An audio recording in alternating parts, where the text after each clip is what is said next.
Okay. Day 1 recap of Italy and day 2 plan.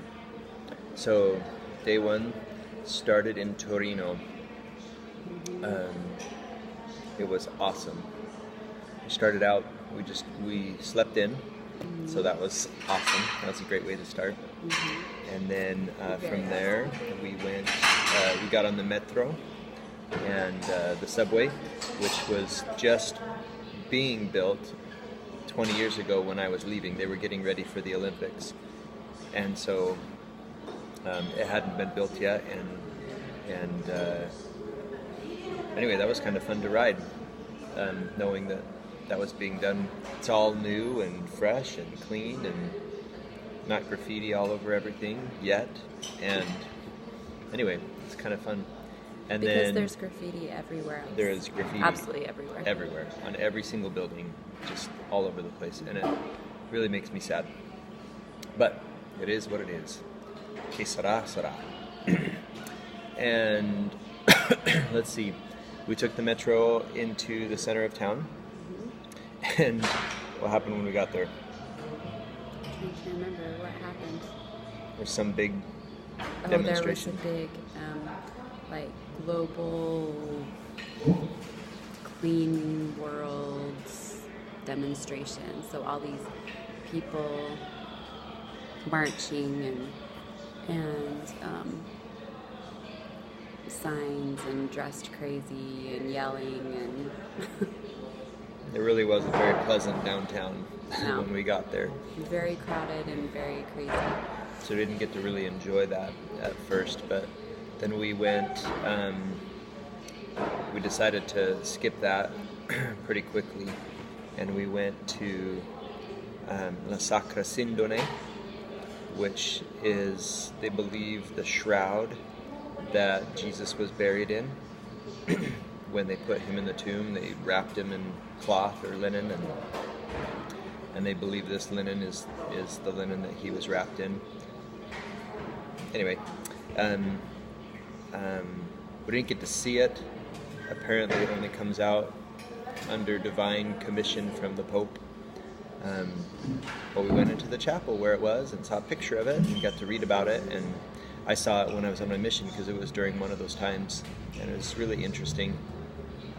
Anyway, then after that, we went to Il Mole. Which is it's like the symbolic building, right? Mm-hmm. It's like the symbol of Torino. It's super tall.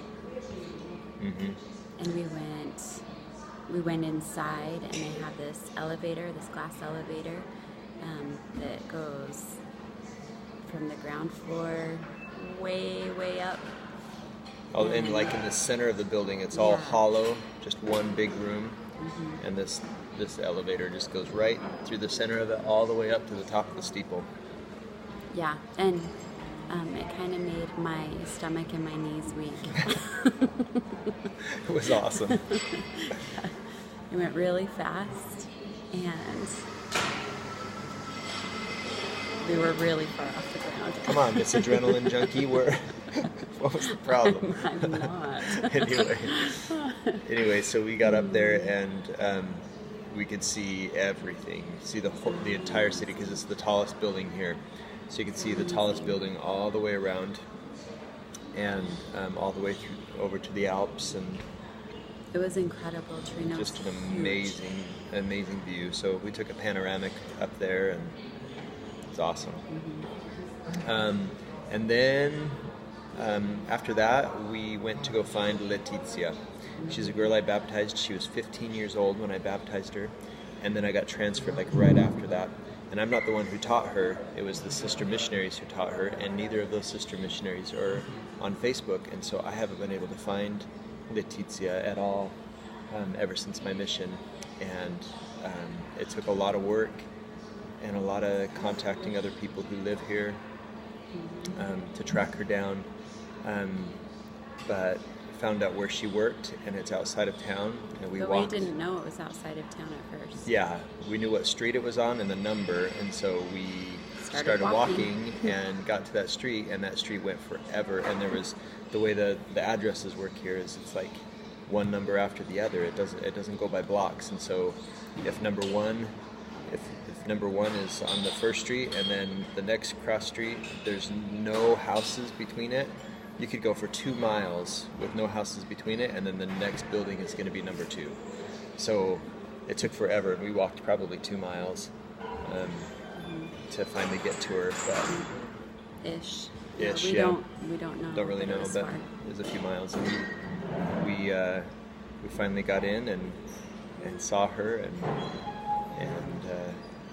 I wasn't sure if it was her, and she didn't recognize me at first, and then I said who I was, and then her eyes just lit up, and she said, "It's me." Yeah. It's me.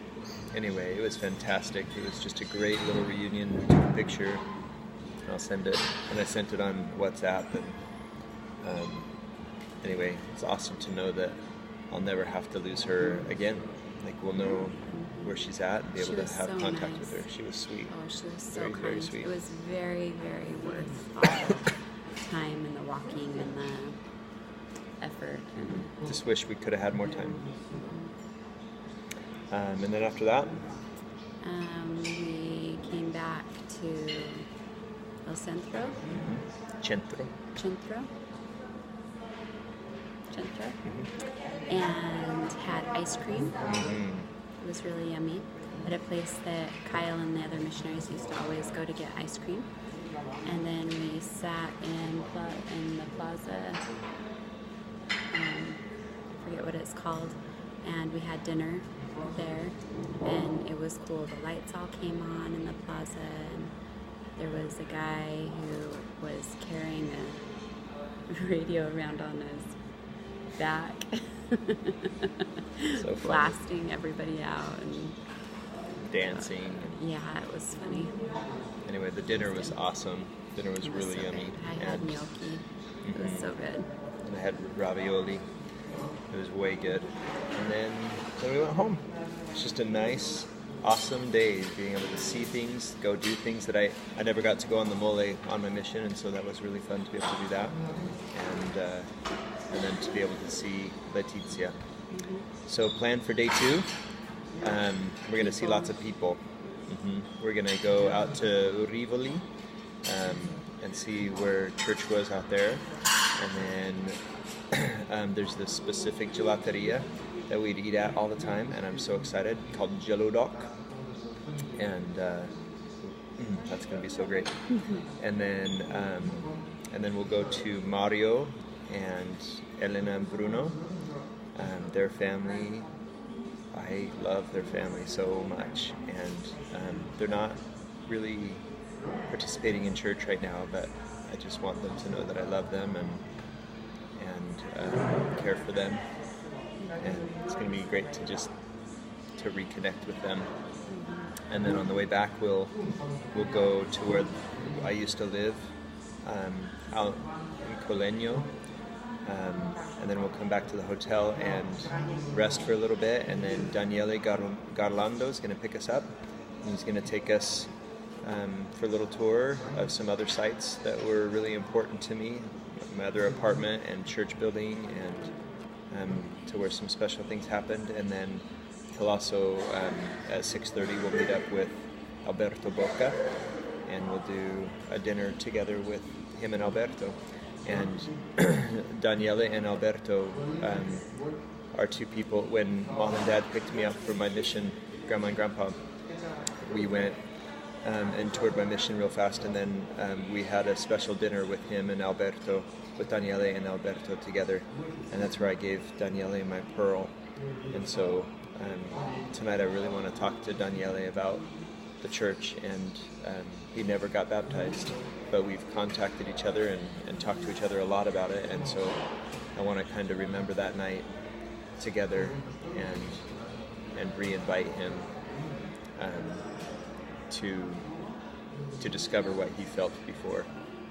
And Daniele doesn't even live here anymore. He lives in Germany, and when he found out we were coming, he decided to fly down here. That's pretty special. It is. Yeah. So that we could see him. So that's very special. Yeah. to have him do that. Anyway, so excited for this day. It's going to be awesome. Ciao.